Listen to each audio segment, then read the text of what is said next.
Welcome to part 2 of the credit card churning series. Now in part 1, we covered the fundamentals, the basics, we covered who should do this hobby, more importantly, who should not do this hobby, and other rules that you never want to violate in churning. So this is part 2, let's get started.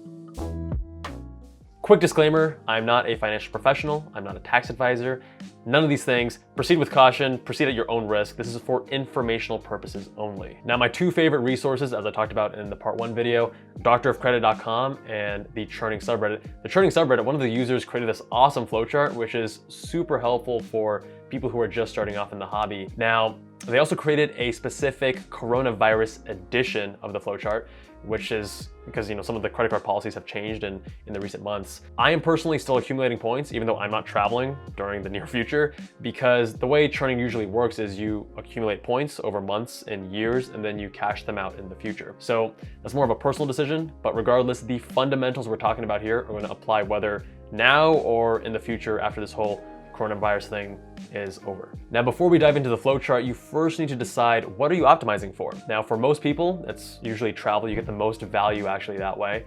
And especially if you are a pre-med or medical student and you have either medical school interviews or residency interviews coming up, then travel is what you probably want to optimize for. But if you're not going to be traveling or staying in hotels in the next couple years, then cashback is a totally fine option too. Now we're going to walk through a few bits of the flowchart, but at the end of the day, I want to teach you guys the actual philosophies, because the thing is the actual rules are constantly changing and you have to stay on top of it if you want to be really effective in this hobby. So it's more of like a give a man a fish or teach him how to fish sort of thing. I want to teach you guys the actual principles so that moving forward, you can handle it on your own. So all right, let's dive into the flowchart. There are these anti-churning rules, which banks have created to essentially discourage people from taking advantage of the points, which is what we're trying to do. The most infamous one is the Chase 524 rule. What that means is that if you've opened up 5 or more personal credit cards in the last 24 months, they will not approve you for any new cards. The only way to get around that is you have to wait until in the preceding 24 months you don't have 5 new cards on your credit report. This gets a little bit complicated though, because business cards generally do not count because they're not put on your personal credit report,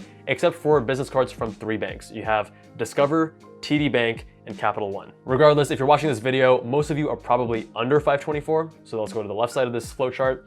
And then you need to decide, do you want to get the Southwest Companion Pass? The Southwest Companion Pass is pretty awesome. It allows a companion to fly with you for free.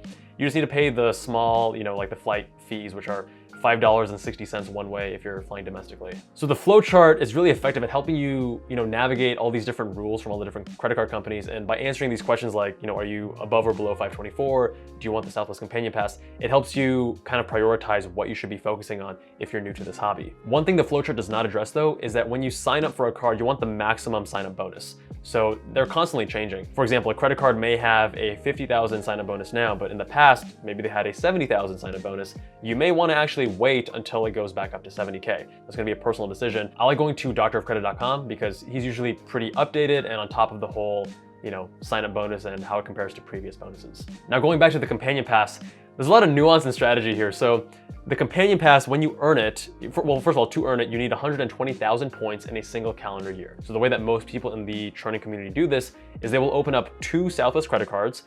Each of the bonuses is like 50 or 60K. And now you're at 100 or 110K, and then you have to actually spend some money on those cards to meet the bonus.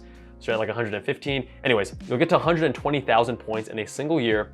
And then for the rest of that year, you get the Companion Pass plus the next calendar year. So that being said, generally you want to apply to these cards in December so that you get the bonuses in January. So then you have the rest of that year plus the next year. So essentially 2 years. Now, another thing to note on the flowchart is that they do recommend opening up business credit cards, sometimes even if you don't have a business, but we're going to be talking about that, whether you should or should not, at the end of this video. Now, which card do I recommend? The general consensus is that you want to start with Chase because of the 524 rule, which is the most restrictive anti-churning rule. There's the Chase Sapphire Reserve and the Chase Sapphire Preferred. Generally speaking, these are totally worth it upfront because of the large sign-up bonus that you get, but then after a year, they may have an annual fee that you may or may not justify. So that's gonna be a personal decision. Either you keep the card and you keep paying the annual fee because you find value, or you downgrade the card to another card that has no annual fee. So you may be thinking, okay, hold up, the Chase Sapphire Reserve is like $500 annual fee. How is that worth it? Well, with the sign-up bonus, let's say 50,000 points, you can actually redeem those at a 1.5 cents per point ratio. So essentially that's $750 in travel and hotels, things like that. So already you're ahead $250 or whatever the amount is. But the thing is, next year, you're not gonna get another 50K.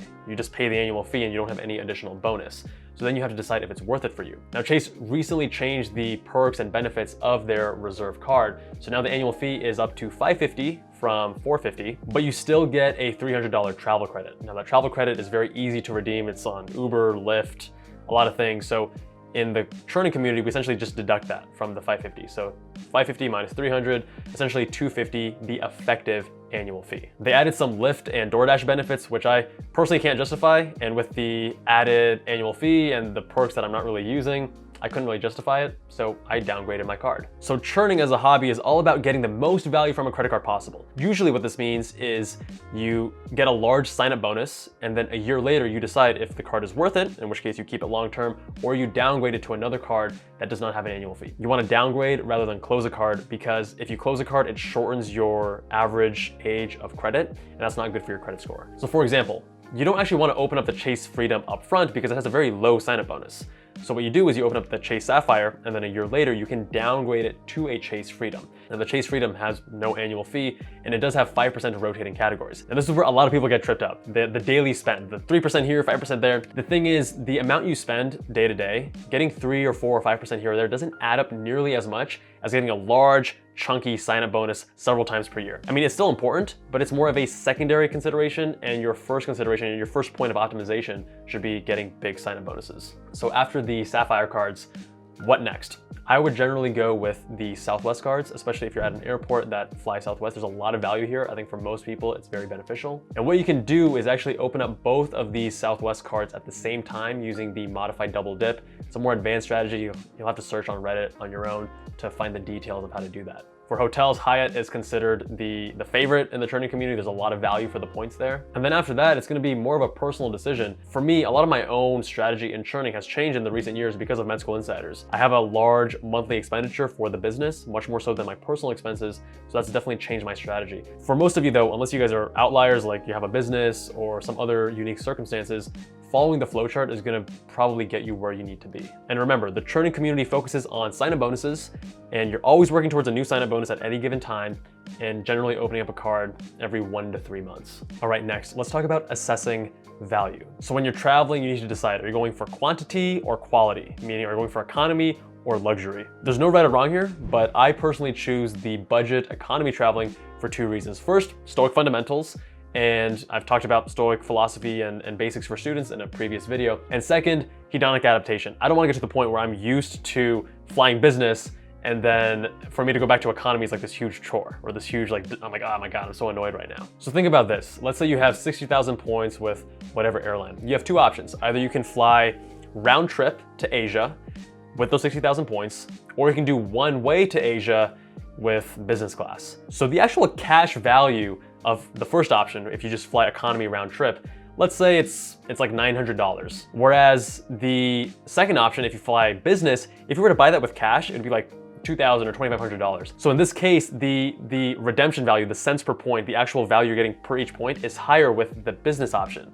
So does that mean that it's a better value? Usually in the Churning community, they would say, yeah, that's like obviously the better option, but I don't think so. Again, the standard way of assessing the value of any perk or benefit in the Churning community is to look at the actual dollar value if you were to buy it in cash. For example, the Chase Southwest Priority credit card gives you 4 upgraded boardings per year. Now, I found this blog post, and the author talks about his experience at the Chicago airport, during which time these upgraded boardings were $50 each. So he says, okay, I get 4 of these, they're each $50. I got a $200 value here. But here's the issue. Would you ever actually pay $50 for an upgraded boarding? I personally wouldn't. Another example, the lounges at airports. If you were to buy lounge access for a year, it's $300. But would you actually pay $300 for lounge access for a year? I personally wouldn't. So rather than the value of buying these things in cash, ask yourself, what would you pay to get the same perk? So for these Southwest upgraded boardings, I would personally pay like $5 or $10 tops. And for a lounge visit, maybe $15 or $20 tops. Now that is the actual value that I'm receiving. So I use this actual value in my calculations and my decisions rather than the market value of what it would be for me to actually buy it in cash on my own. All right, last, let's talk about the risk and gray areas. Now this is somewhat of a spectrum. I am definitely much more conservative than the average churner.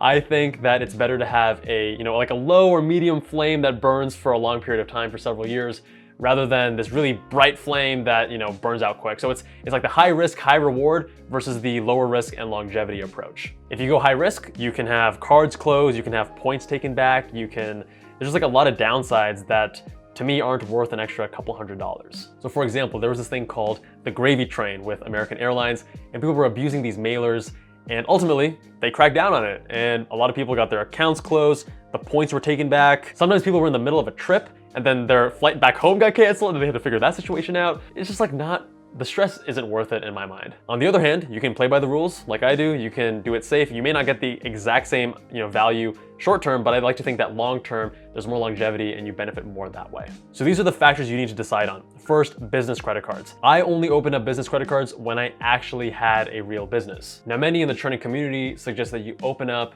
business credit cards as a sole proprietorship and you make up a business.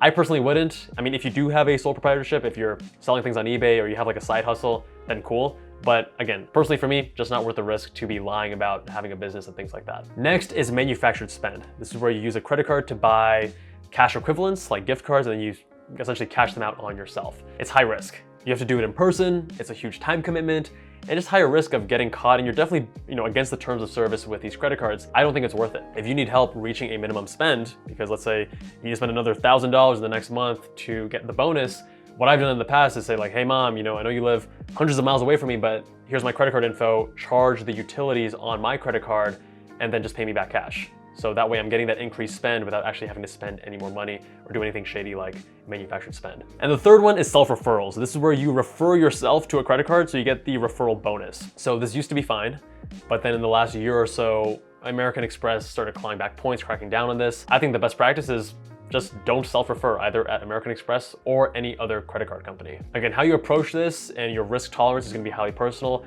I personally advise doing it more conservatively. And these are the basics of credit card churning. The first rule of churning is you never talk about churning. And the churning community is very secretive of themselves because they're concerned that if too many people join the hobby and start taking advantage of these offerings, then the wells are gonna dry up. But the way I see it is when I was in medical school, a friend shared this with me. I benefited hugely, so I just wanna pay it forward, help you guys out as well. Because churning allowed me to fly to over a dozen residency interviews for free. And otherwise I would have had to take out thousands of dollars in additional student loans to pay for those flights. So I hope you guys find this useful. I hope it's helpful. Again, be smart about it and much love. See you guys in that next one.